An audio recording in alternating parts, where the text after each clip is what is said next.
porque tá um frio, tá frio para dedéu, né? Dedéu é uma escala muito séria e tá chovendo, evidentemente, né? Então vou ter que ir de touca mesmo. Eu tô meio que num clima Prison Mike. Quem acompanha The Office vai entender. Vamos lá, sem muita enrolação. A virada, é claro que ela teve tons de drama, né? Com um gol depois dos 85 e outro depois dos 90.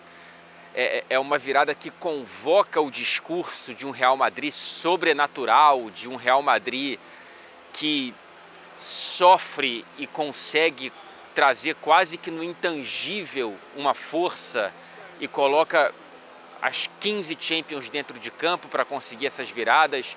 Um discurso que eu já adotei e senti e vi e percebi ao longo desses últimos anos na Liga dos Campeões, não somente contra o Manchester City, mas que não se aplica hoje. O meu ponto é esse, tá? Eu não vou adotar o discurso do sobrenatural para essa virada, porque essa virada de sobrenatural não teve quase nada. Ela teve de muito real. O estranho era a vitória do Manchester City.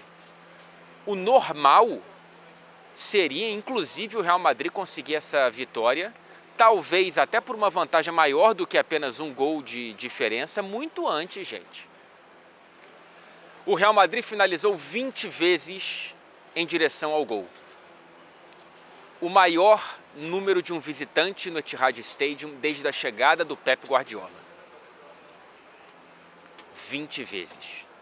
Teve bola no travessão do Vinícius Júnior, tiveram duas defesaças do Ederson cara a cara com o Mbappé, teve gol perdido pelo Mbappé no primeiro tempo, teve gol perdido pelo Bellingham no segundo tempo, teve finalização rente à trave do Valverde, finalização do Rodrigo.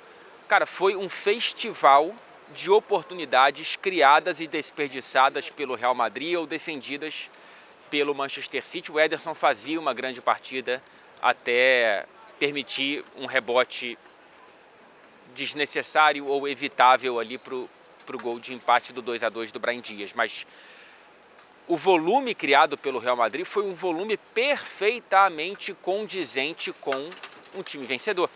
É muito, muito diferente, por exemplo, do 4-3 que o City vence aqui no jogo de ida para depois sofrer lá a virada espírita do Rodrigo. Aqui o 4-3 era para o City ter vencido por 5-1, 5-2 e venceu só por 4-3. Lá perde com aquela virada do Rodrigo, era para ter vencido o jogo com muita tranquilidade. Hoje não. Hoje não.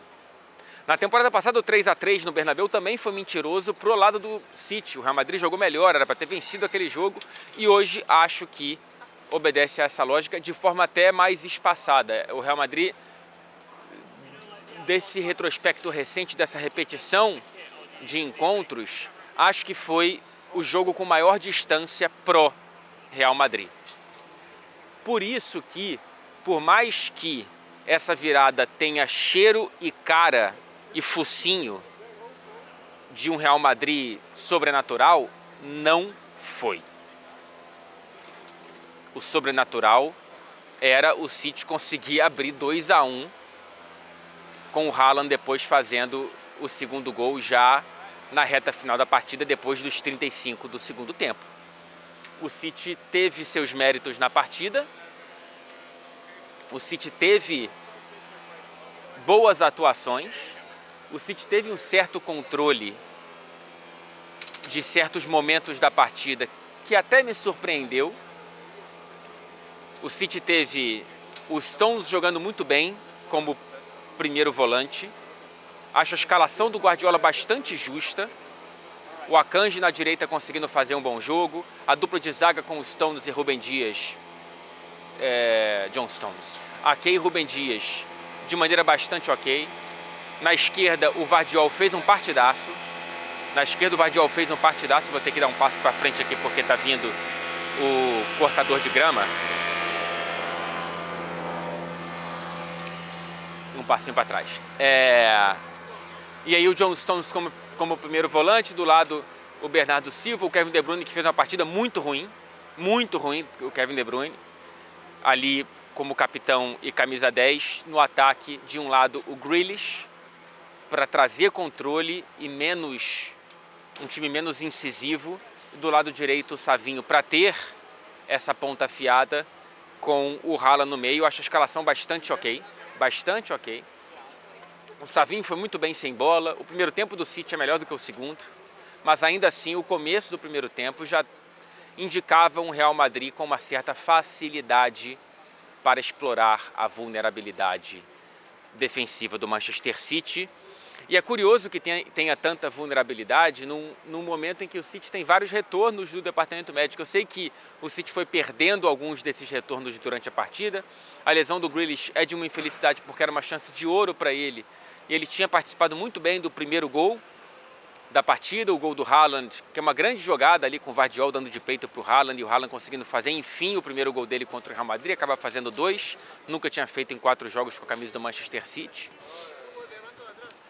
Aí o Grealish se machuca, depois no finalzinho do primeiro tempo o Akanji se machuca, mas mesmo quando estava todo mundo bem, o City tinha fragilidades defensivas que não vinham só por conta da qualidade do Real Madrid, claro, muito por isso. Mas é um City que nessa temporada é uma bacia furada, né? Assim, é realmente difícil você manter esse barco emergindo. Ele vai estar submergindo, vai estar submerso porque tem muito furo. E a fragilidade defensiva do Manchester City ficou bastante exposta pela qualidade ofensiva do Real Madrid.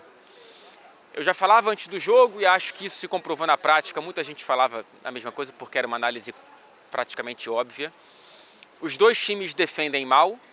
O City, por conta de uma questão mais geral, mais de um desarranjo coletivo pós saída do Rodri, mas não somente por ela, e o Real Madrid mais por primeiros desfalques e depois a opção absurda da diretoria de não reforçar o setor.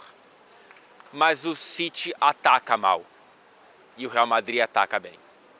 E o City atacou mal. Gente, o City não conseguiu aterrorizar uma defesa que tinha, com exceção do Mendy ali, que é natural da posição na esquerda, um volante na zaga, um volante na lateral direita e um garoto da base que tinha a missão de marcar o Haaland. Eu sei que o Haaland faz 2 gols, mas o Manchester City não cria um número de oportunidades condizentes com o que se espera de um ataque com o poder que o Manchester City tem contra essa defesa paupérrima de opções que foi a do Real Madrid. Então, cara, no fim das contas, ficou até um pouco barato para o Manchester City. A virada é virtualmente impossível, né? O Manchester City está muito pertinho de ser eliminado da Liga dos Campeões. É uma eliminação totalmente merecida, caso venha. O City merece enfrentar o Real Madrid, assim como o Real Madrid merece enfrentar o Manchester City. E o Manchester City, por ter ido ainda pior que o Real Madrid na primeira fase, vai ter que decidir no Bernabéu. E a fragilidade apresentada aqui, eu não consigo imaginar em um quadro diferente de uma fragilidade ainda maior ou tanto quanto a de hoje, defensiva desse Manchester City frente a esse ataque do Real Madrid. Assim, lá no Bernabéu vai ser difícil evitar uma derrota. E se duvidar, uma derrota confortável, assim. Uma vitória confortável para o Real Madrid e uma derrota complicada para o Manchester City, cara. Então, e no meio desse caminho tem o Newcastle que está voando. Aqui, estaremos aqui no sábado para trazer a análise desse vídeo. É a primeira derrota do City em casa na Champions desde 2018. Não perdia desde uma vitória do Lyon. Eu estava aqui cobrindo esse jogo, um gol do Rafael, que já voltou para o Brasil, foi para o Botafogo, se aposentou. Então tinha uma invencibilidade bastante interessante, a maior inclusive da história de um clube de inglês na Liga dos Campeões dentro de casa. Mas agora perde para o Real Madrid, que vence aqui pela primeira vez na história. E teve todo o contexto da escolha da torcida do Manchester City de provocar o Real Madrid, de provocar o Vinícius Júnior com o bandeirão na entrada dos times em campo, na hora do hino da Champions, com o Rodri beijando a taça da Bola de Ouro, a canção do Oasis, que é uma belíssima canção, aliás, Stop Crying Your Heart Out, em tradução livre é Para de Chororô, para de chorar, Real Madrid, Vinícius, o Rodri é o campeão, vencedor da Bola de Ouro, era essa a mensagem da bandeira. E pela primeira vez eu senti uma certa perseguição na bola, tá? Da torcida do City em direção ao Vinícius, de vaiá-lo mais, de provocá-lo mais durante a partida. Tem um momento, inclusive, que o Vinícius, ele dá uma provocada na torcida de volta, né? Responde à provocação da torcida do Manchester City e ainda aponta para o símbolo de 15 taças da Champions do Real Madrid. Eu achei a provocação, do ponto de vista neutro, eu achei a provocação da bandeira maravilhosa, porque ela traz um molho para esse jogo e traz o que a gente viu como consequência, né? Um Vinícius com um sorriso ainda mais largo para devolver a provocação na bola, né? Para celebrar, para apontar, para provocar de volta, né? Para proferir palavras intensas em direção à torcida do Manchester City nos 2 gols no fim da partida, na assistência que ele dá para o Bellingham, que até agora não sei se foi por querer ou sem querer. Eu acho que ele tentou chutar, mas não vi o lance tantas vezes assim para definir. Muito boa partida do Vinícius e a torcida do City fez essa opção. Se eu fosse torcedor do City, eu não teria gostado tanto assim, porque eu não quero cutucar a onça com a vara curta e uma vara ainda frágil, né? Se fosse o City de outrora, daria até para provocar sem muito medo. Ainda assim, com um certo medo. Dessa vez aqui, a chance de sucesso era perder o jogo, mas não perder a piada, né? E foi o que aconteceu. E repito, o City está muito próximo de ser eliminado da Liga dos Campeões. Eu acho que é uma questão muito mais de protocolar, né? De ir lá pro Bernabéu e ver de quanto perde. E tentar não passar vergonha. Porque esse é o Manchester City nessa temporada.